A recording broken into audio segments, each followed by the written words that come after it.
I'm here as an Adventist Global Mission Pioneer, and I've been here for 6 months. The village is quite interesting to work in. When I first came to this village, we had 5 regular members, but the population is estimated to be above 18,000. At first I was a bit discouraged because I was from an atmosphere where you would fellowship with more than 50 people, where the worship services will be vibrant, and to come and find 5 people who couldn't even sing was the main challenge. And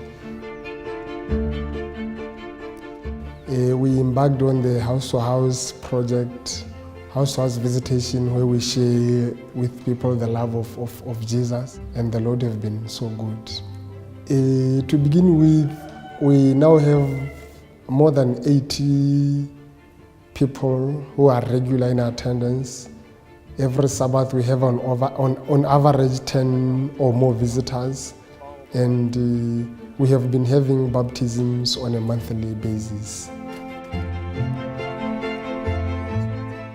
The first initiative that we took was the Papyrus one for prayer, where we intensified our prayer life, where we would go to a village, to a home, instead of maybe studying with them, we start to pray for them. We have encountered people who have been so sick, and after praying for them, we saw them being healed instantly. I asked my Lord, where does He want me to serve Him? I made a covenant with the Lord. I said, if what I did pleases you, Lord, you will find me something to do which will uplift your name. To me, to be a global mission pioneer is a humbling experience, if I may use that word.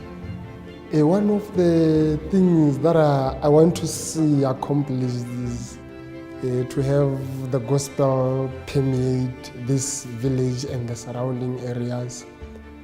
To have people living in harmony with the principles laid down in the Bible. Those are basic priorities that I want to see achieved and accomplished in this village.